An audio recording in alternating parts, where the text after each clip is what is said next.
The words hit me like shrapnel across the chapel, sharp, deliberate, designed to wound. My father stood at the back of the reception hall, his voice cutting through the gentle murmur of congratulations and clinking glasses. He wasn't shouting, but he didn't need to. 25 years of command training had taught him how to project authority across any room, and now he was using that skill not to inspire, but to humiliate. "Look at her," he said, loud enough for the entire gathering to hear. Couldn't even wear a proper wedding dress to her own ceremony, had to make it all about her little uniform games. The reception fell silent. Forks paused midway to mouths. Conversations died. Every head in the room turned first to him, then to me.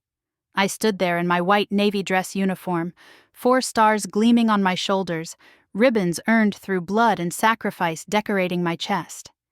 The gold buttons caught the afternoon light streaming through the chapel windows. I felt exposed, not because of what I wore, but because of the venom in his voice. But before I could respond, before I could even process the full weight of his public dismissal, something extraordinary happened. A chair scraped against the floor, then another, then a dozen more. Across the reception hall, men began rising to their feet.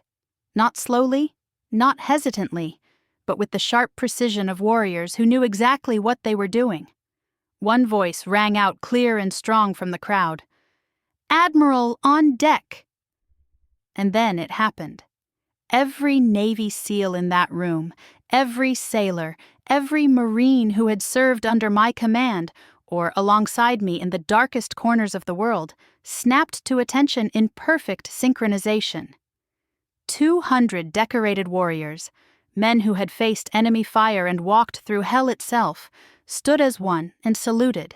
Not my rank, not my uniform, but the woman who had earned both. The sound of their boots clicking together echoed off the chapel walls like thunder. My throat tightened, but not from shame, from honor, from the overwhelming realization that while my father saw disgrace, these men saw dignity. While he saw failure, they saw leadership forged in fire. This is the story of how I learned that family isn't always about blood. Sometimes it's about the people who choose to stand for you when everyone else sits down. Sometimes it's about earning respect in rooms where your own father refuses to give it. And sometimes it's about discovering that the uniform you wear with pride can speak louder than any words meant to tear you down. Let me take you back to where this all began. To understand why that moment in the chapel mattered so much, you need to know about the house I grew up in, where the American flag flew higher than feelings, and where love was always implied but never spoken out loud. I was born into the military not by choice, but by inheritance. My father, Colonel Frank Holstead, served 3 tours in Vietnam and built our entire family, structure around military precision. Meals at 1800 hours sharp, shoes aligned at 45-degree angles by the front door, silence during the evening news. Our house operated like a barracks, and he was the commanding officer of our daily lives. He wasn't cruel, just precise. Every inch of our existence was arranged like a parade formation. When I scraped my knee as a child, he would hand me antiseptic and say, "Soldiers don't whine." When I cried during movies, he would remind me that emotions were luxuries we couldn't afford. Everything had its place, including me, and my place was never meant to include the uniform he wore with such pride.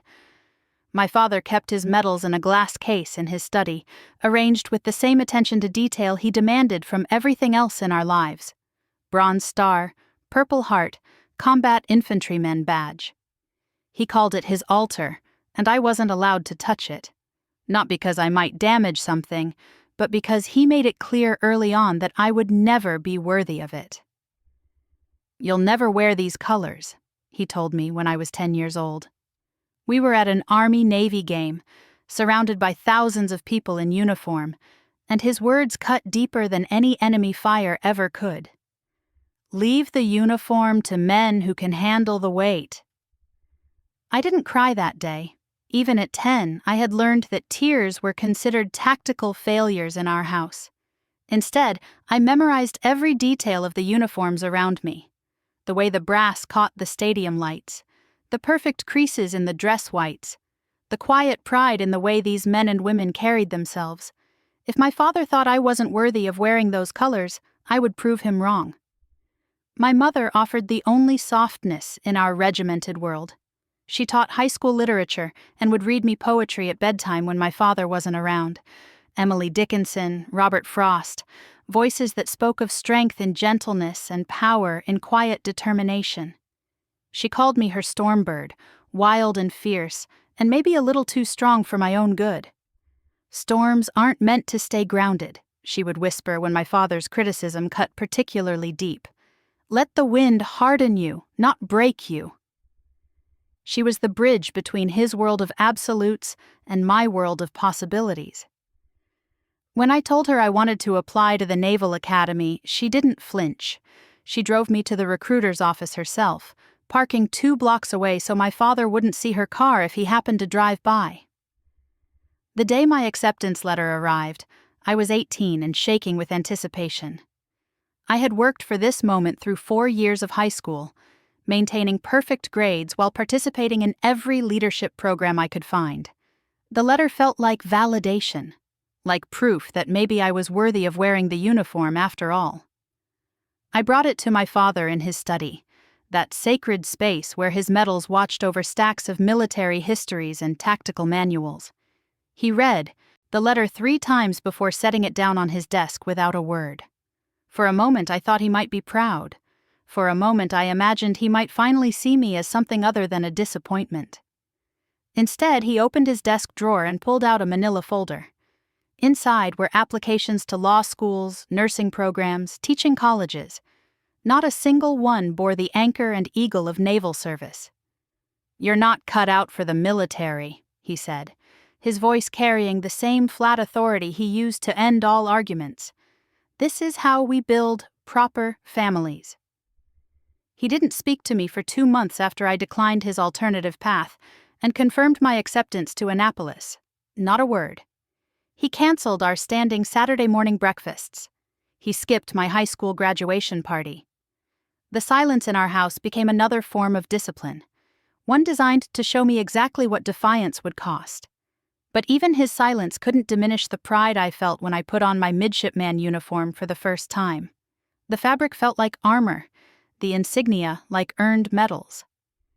Every morning when I looked in the mirror during those first weeks at the academy, I saw not my father's disappointment, but my own determination reflected back at me. The Naval Academy didn't coddle anyone, but it especially didn't coddle women. I learned quickly that being female in uniform meant walking a razor's edge twice as sharp and half as fair as anything the men faced. I worked harder, studied longer, endured more.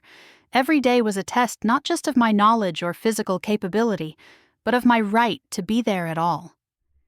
During my plebe summer, the drill instructors seemed to take particular pleasure in trying to break me. They screamed in my face until their voices went hoarse. They found fault with everything from the angle of my salute to the shine on my shoes. One afternoon, after a particularly brutal session where an instructor had berated me for a solid hour about my unworthy presence in their ranks, I called my mother from a payphone outside the barracks. I broke down on that call, tears streaming down my face as I told her about the constant scrutiny, the way some of my classmates looked at me like I was taking up space meant for someone more deserving. I was ready to quit, ready to prove my father right about my inability to handle military life. My mother listened without interruption, letting me pour out all the frustration and doubt I had been carrying. When I finished, she was quiet for a long moment before speaking. "Do you remember what I used to call you?" she asked gently. "Stormbird," I whispered. "That's right. And what do storms do when they encounter obstacles?" "They find a way through. Or they reshape the landscape entirely. You're not there to fit into their world unchanged. You're there to change it into something better." Her words carried me through the remaining years at Annapolis and into my first assignment as a junior officer. Every time someone questioned my presence, every time I faced skepticism or outright hostility, I remembered that I was a stormbird, I wasn't there to be comfortable or to make others comfortable. I was there to prove that strength comes in many forms, and sometimes the quietest voice in the room carries the most authority. My father never asked about my progress at the academy. He never acknowledged my graduation or my commissioning as an ensign. When I sent him photos of important milestones, they came back unopened. His silence became a constant reminder that no matter what I achieved, it would never be enough to earn his respect. But something interesting happened during those years of his deliberate indifference. I stopped needing his approval. I found validation in the respect of my peers, in the trust of the sailors under my command, in the knowledge that I was building something meaningful with my service. His opinion became less relevant with each successful mission, each promotion, each life I helped save or improve. The uniform I wore wasn't about proving him wrong anymore. It was about proving myself right. My first deployment changed everything. The salt air of the Persian Gulf carried more than ocean spray. It carried the weight of real responsibility. I wasn't a midshipman anymore. Wasn't someone's daughter trying to prove a point. I was Lieutenant Holstead, and the sailors under my command didn't care about my father's opinions or my gender. They cared about whether I could get them home safely. The ship felt like a floating city, all steel corridors and humming machinery. My quarters were smaller than my childhood closet, but they were mine. No family photos on the desk, no letters from home tucked into drawers. Just regulation everything, and the growing confidence that I belonged here in ways I had never belonged anywhere else. 3 months into that deployment, we received intelligence about a potential threat to merchant vessels in our patrol area. Pirates had been increasingly bold, targeting ships carrying humanitarian supplies to refugee camps along the coast. Command needed someone to coordinate with the local naval forces, someone who could think strategically while managing the political sensitivities of international waters. They chose me. The briefing room smelled like coffee and diesel fuel when I presented my operational plan to the senior staff. Charts covered every surface, marked with shipping lanes and threat assessments. I had spent 72 hours analyzing patterns, studying weather reports, coordinating with intelligence assets across 3 time zones. When I finished my presentation, the room fell quiet. Captain Morrison, a man who had served longer than I had been alive, leaned back in his chair and studied me with eyes that had seen combat in 2 wars. "Lieutenant," he said finally, "this is solid work, really solid." The mission succeeded beyond expectations. We intercepted 2 pirate vessels before they could reach their targets, coordinated the safe passage of 6 humanitarian shipments, and established protocols that would protect merchant traffic for months to come. No shots fired, no international incidents, just precise planning executed with surgical precision. That night, as I stood watch on the bridge under a canopy of stars that seemed close enough to touch, Captain Morrison joined me at the rail. The ocean stretched endlessly in all directions, dark and infinite, and somehow comforting. "Your father would be proud," he said quietly. I didn't respond immediately. The words hung in the salt air between us like a question I wasn't ready to answer. Finally I said, "He doesn't know what I do out here." "Then he's missing out on something remarkable." When we returned to port, I called home for the first time in 6 months. My mother answered on the second ring, her voice bright with surprise and joy. We talked for an hour about everything except the military. She told me about her students, about the garden she was planting, about the book club she had joined. Normal things that felt exotic after months of operational security and classified briefings. "Is Dad there?" I asked as our conversation wound down. There was a pause, the kind that carries weight beyond words. "He's in his study," she said carefully. "Would you like me to get him?" "No," I said. "Just tell him I called." A week later, she called me back. "I gave him your message," she said. He nodded and went back to his papers. That was it. No questions about my deployment, no interest in my experiences, no acknowledgement that his daughter had successfully completed her first real military operation.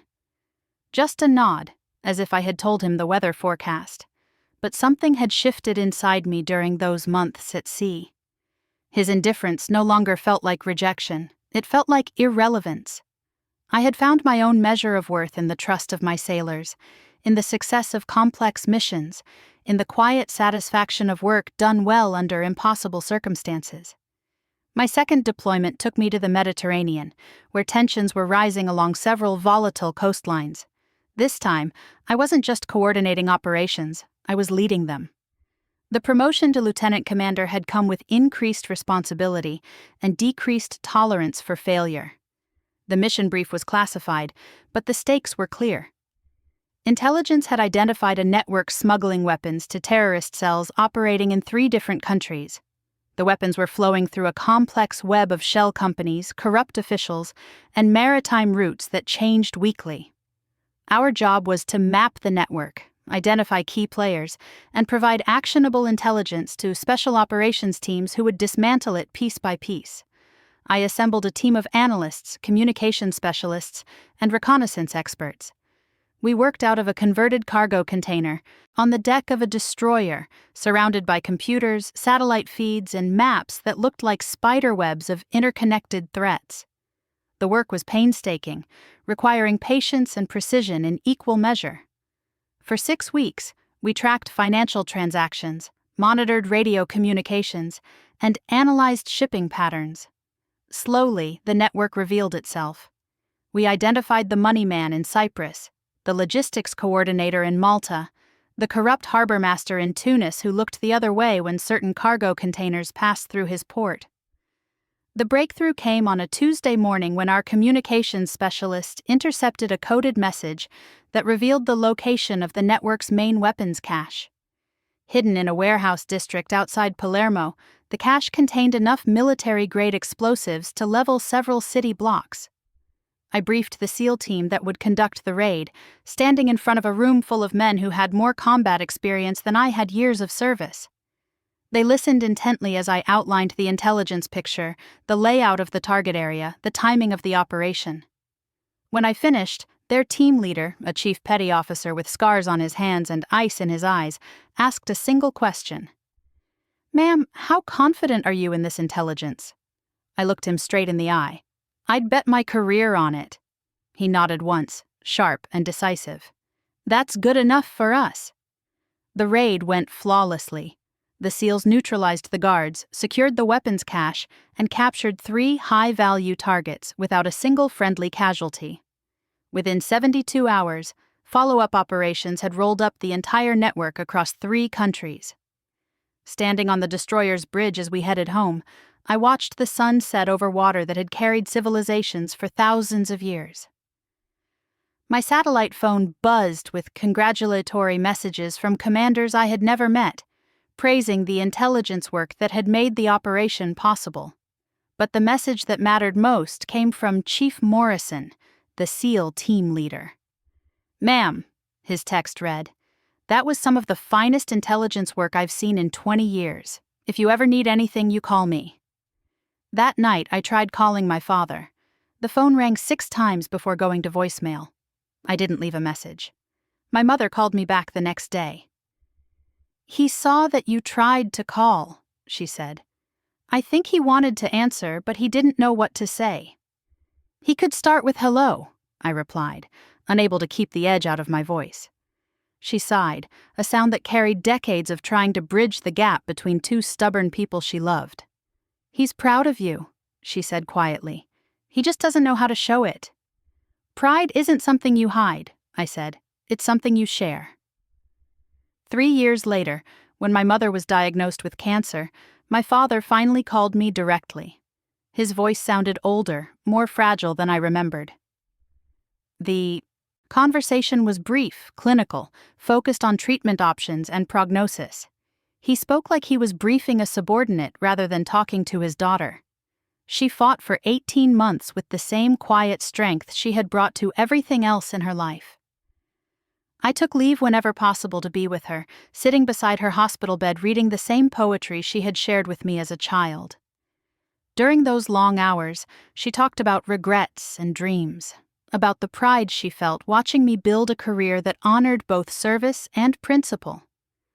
"Your father loves you," she said one afternoon when the morphine made her words soft around the edges. "He's just forgotten how to show love without also showing fear." "Fear of what?" I asked. "Fear of losing you to the same dangers he faced. Fear that loving you too much will make it hurt worse if something happens to you out there." She died on a Tuesday morning while I was deployed in the South China Sea.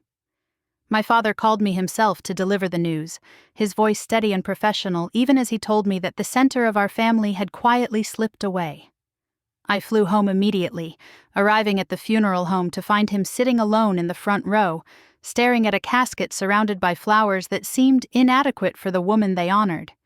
He looked smaller somehow, as if grief had compressed him into something more fragile than the commanding presence I remembered. We buried her on a hillside overlooking the valley where she had taught high school students to love literature for 40 years.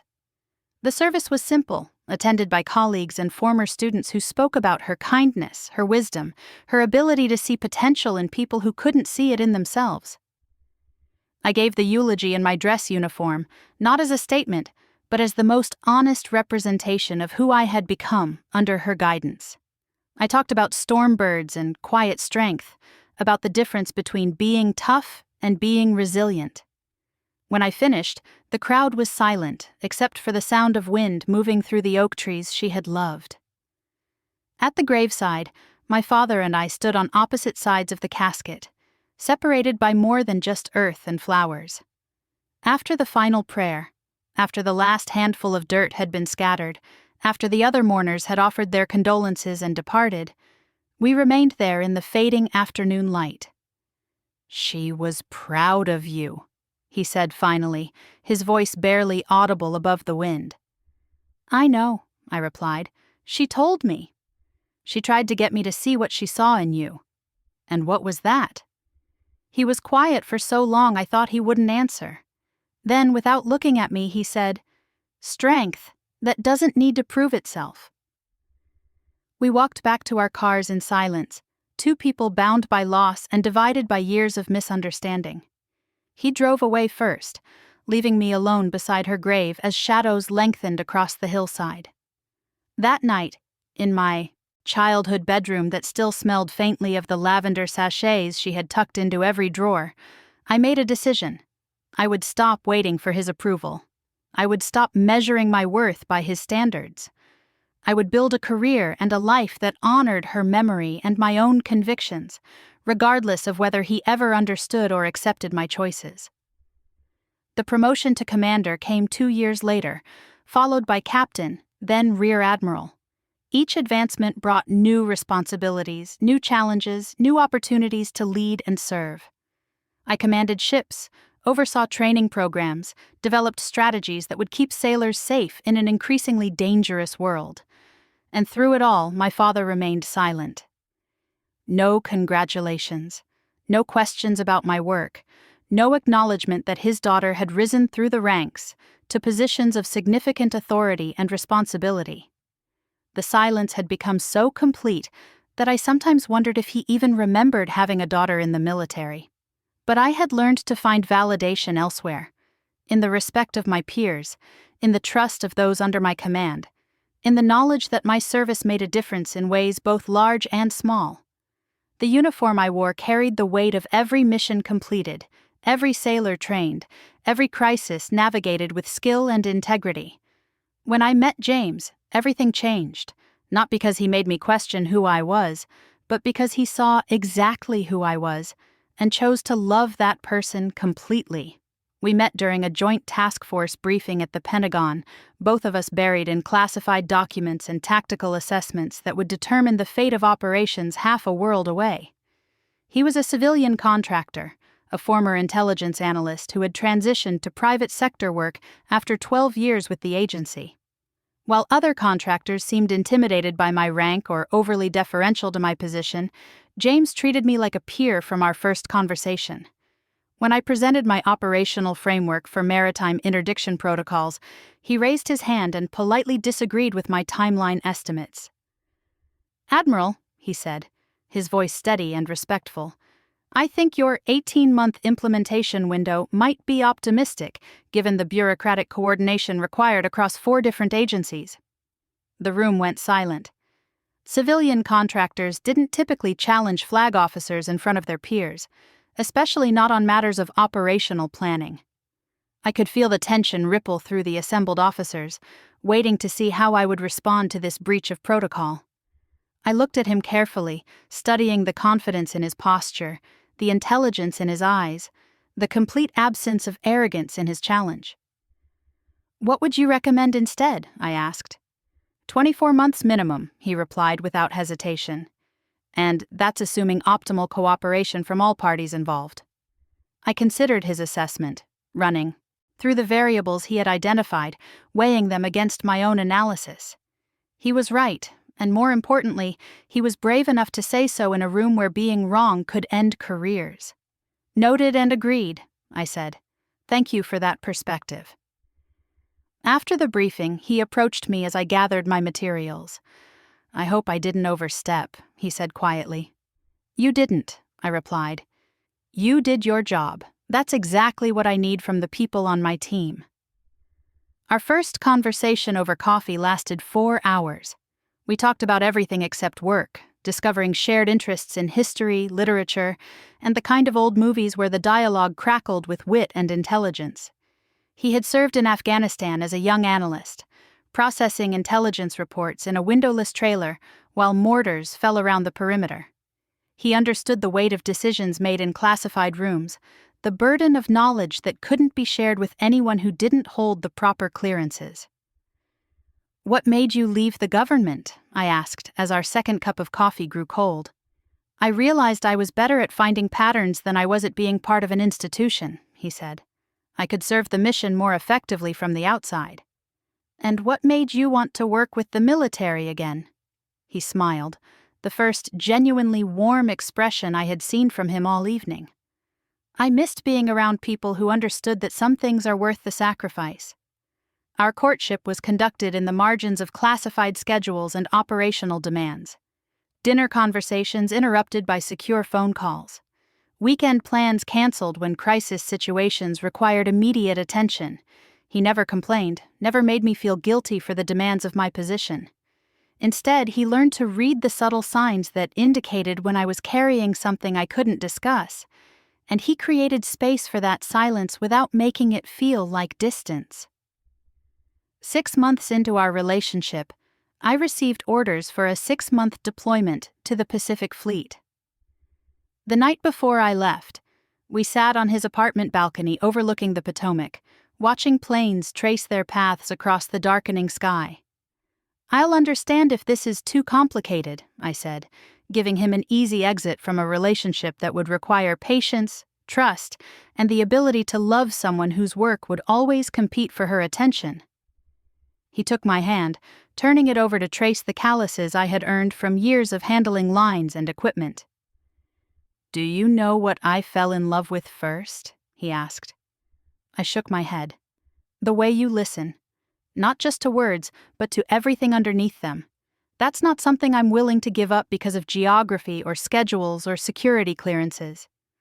We wrote letters during that deployment, actual handwritten letters that arrived weeks after they were sent, carrying news that was already outdated by the time it reached its destination. But somehow those delayed communications felt more intimate than any instant message or video call could have been. We were forced to share thoughts rather than moments, reflections rather than reactions. When I returned, he was waiting at the pier when our ship docked, not at the front of the crowd with the families and media, but off to the side where he could see me without adding to the spectacle of homecoming. He understood instinctively that my first responsibility was to my crew, that the personal reunion would have to wait until the official duties were completed. Later that evening, as we sat in his kitchen sharing a meal he had spent all day preparing, he asked about the deployment in the careful way that indicated he understood the boundaries of what I could discuss. I told him about the parts I could share, about the long hours on the bridge watching for threats that might never materialize, about the satisfaction of bringing everyone home safely. "Were you afraid?" he asked. I considered the question seriously. Not of dying, I said finally, but of failing, of making a decision that would cost someone else their life. He nodded, understanding without needing elaboration. That was when I knew he was different from anyone I had ever been with. He didn't need me to be smaller or safer or less committed to the work that defined me. He simply needed me to be honest about what that work cost and what it meant. The proposal came 18 months later, not with fanfare or public displays, but during a quiet evening walk along the mall. We had stopped at the World War II memorial, reading the names etched in stone, when he suddenly took my hand. "I've been thinking about legacy," he said, his voice thoughtful. "About the things that last beyond the individual life." I waited, sensing that he was building towards something important.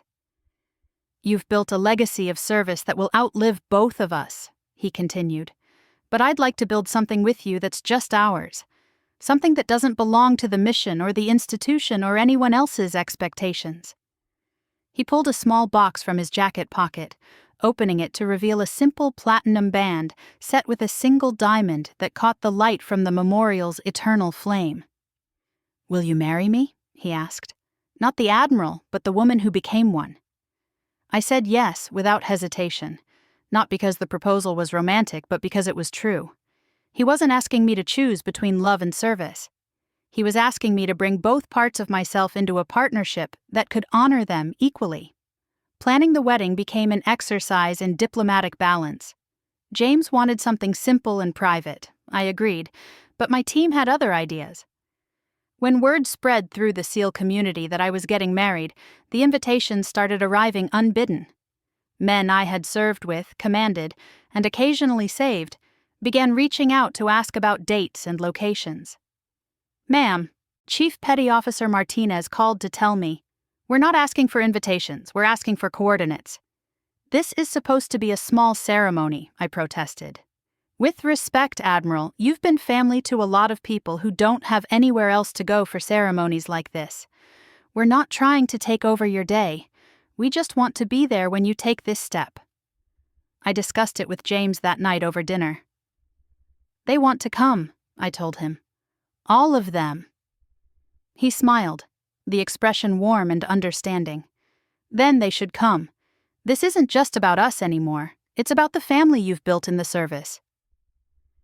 We settled on the Naval Academy Chapel, a space that could accommodate both our desire for dignity and the reality that this wedding would be larger than we had initially planned. I chose my dress uniform over a traditional gown, not as a statement, but as the most honest representation of who I was.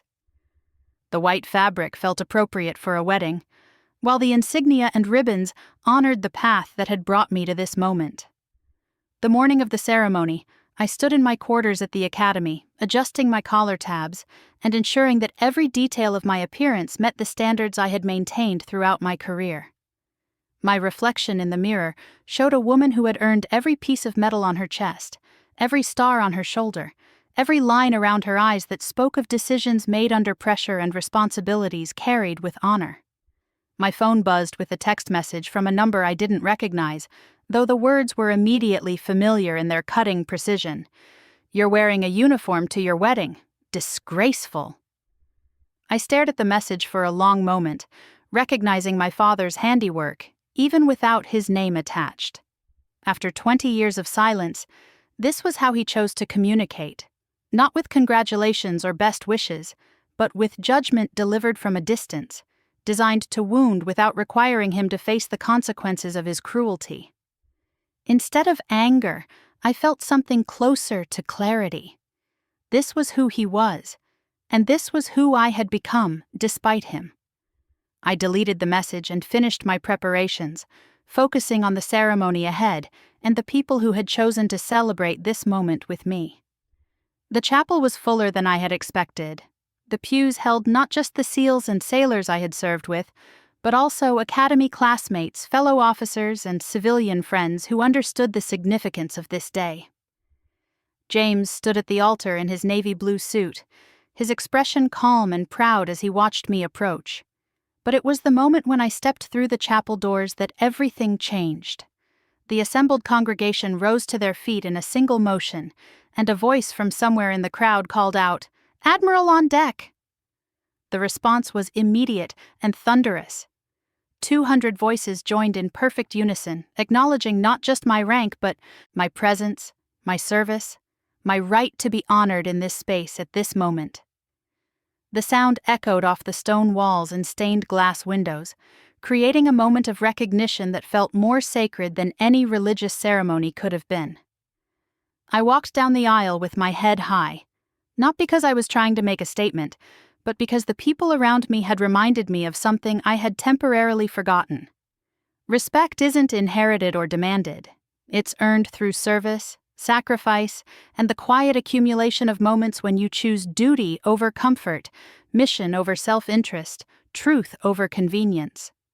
My father's message had been designed to diminish this moment, to reduce it to something shameful or inappropriate.